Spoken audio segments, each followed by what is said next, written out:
नमस्कार दोस्तों, आप इस वक्त देख रहे हैं मैं धर्मेंद्र कुमार और आपको बता दें कि आजमगढ़ जिले के जीएनपुर गांव में जो दुर्गेश पायलट का जो हत्या का जो मामला है, उस हत्या के मामले में एक नया मोड़ आया। तो आपको बता दें कि इसमें जो युवती है, जो पीड़ित है, वह अपने फरियाद को लेकर एसपी दरबार में पहुंची है। इसमें आपको बता दें कि दुर्गेश लोको पायलट की जो हत्या हुई, उस हत्या के सिलसिले में उसमें एक नया मोड़ आया।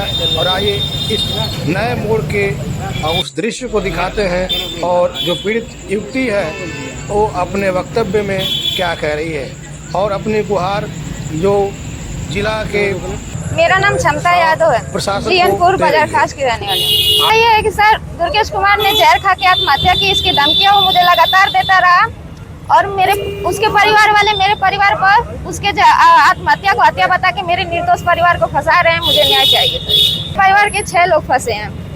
ज्ञानेंद्र मिश्रा का इसमें कोई दोष नहीं है, वो सरासर निर्दोष इंसान है। वो उसके घर वाले कह रहे हैं कि मेरे घर वाले उनको मारे पीटे हैं और पूरे दोष सब ज्ञानेंद्र मिश्रा पे लगा दिए कि जहर वो पिलाए हैं, जबकि वो समझाने के अलावा उसको और एक लफ्ज भी कुछ नहीं बोले थे।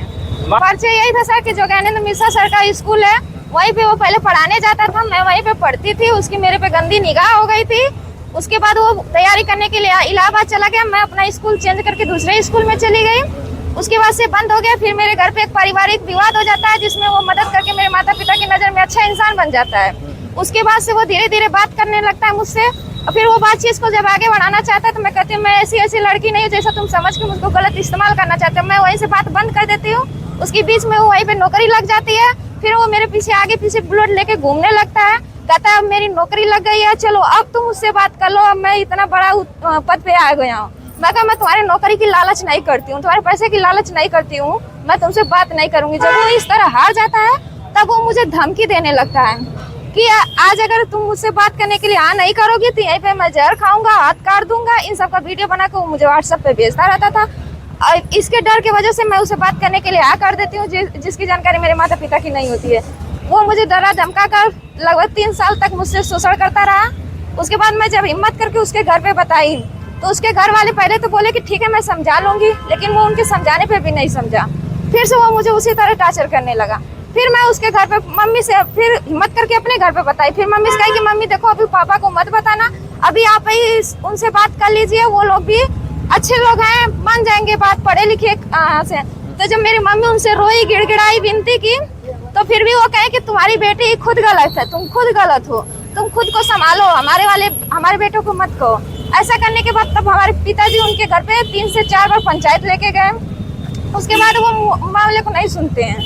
उसके बाद हम कहते हैं कि मम्मी अब हमारे पास इतने पैसे नहीं है कि हम पुलिस थाना या केस पे करके देख पाएंगे, क्योंकि वो लोग बड़े लोग हैं सरकारी, उनके घर में बहुत लोग सरकारी पदों पे हैं। अजय इंजीनियर जैसे लोगों का उनको सपोर्ट है। वो अजय इंजीनियर से भी मेरी बात कराते थे, जो मुझे उसके साथ संबंध बनाने के लिए कहता था कि बनाओ वो जो कह रहा है तुम्हारे साथ। कौन है अजय इंजीनियर? अजय इंजीनियर वो दुर्गेश के रिश्तेदार में आते हैं। कोई घटना वाले दिन सर वो जब मैं उसे मेरे घर वाले मना कर दिया कि एकदम उससे बात नहीं करनी है, तो मैं एकदम बात बंद कर दी। मैं अपना मोबाइल पे उसका फोन लगातार 200, 300, 400 नंबर से मुझे लगातार फोन करता था। मेरे घर वाले कहे कि अगर एक भी फोन उठ जाएगा तो अच्छी बात नहीं है। ये इतना जब मामला बढ़ चुका है तो मैं फोन नहीं उठाई उसका, तो वो गड़ासा लेके मेरे घर पे घुस गया। कह रहा है अब तो क्षमता तुमको मुझसे बात करनी पड़ेगी। तो उस दिन मेरे घर पे मेरे पिता नहीं थे, मेरे भाई सब थे। तो वो सब कहे कि देखो मामला गाँव में फैलाओ मत, तुम पोखरे पे चलो, मैं अपनी बहन को लेकर वहीं पे आता हूँ, वहीं पे सब मामला सेटल कर लेंगे। मेरे भाई सब इज्जत के मारे मुझे तो नहीं लेके खुद गए, कहे कि आज उसको हम लोग समझा देंगे कि ऐसा बात नहीं है, ज्ञानेंद्र मिश्रा को भी बुला लिया जाएगा वहाँ पे। मेरे भाई सब जब वहाँ पोखरे पे समझाने गए, वो समझने के लिए राजी नहीं था, इसलिए वो सब हाथापाई पे थोड़ा सा उतर गया। मारने के बाद उसके बाद फोन किया गया ज्ञानेंद्र मिश्रा को, जिनके पास हम मेरे माता पिता जाके रोए गिड़गिड़ाए थे कि इज्जत की सवाल है, लड़की को बचा लो।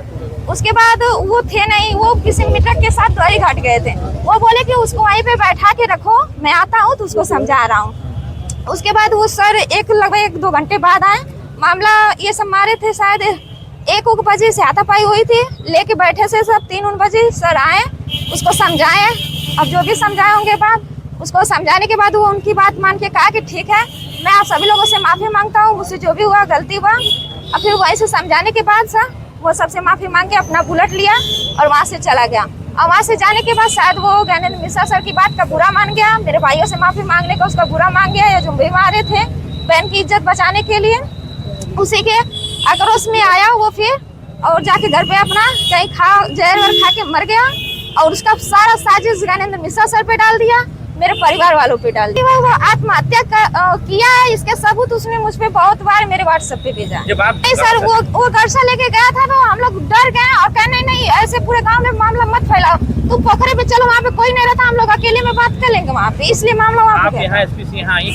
क्या है आपको बताइए। मैं चाहती हूँ कि जब एक बेबस बेचार लड़की जब अपनी इज्जत बचाने के लिए एक इंसान के पास गई, उसके माता पिता उसके इंसान के पैर पे गिरे हुए इंसान बेचारा उसकी इज्जत बचाने के लिए खड़ा हुआ, उसके परिवार वाले सारे के सारा मामला ज्ञानेंद्र मिश्रा पे ही डाल देते हैं।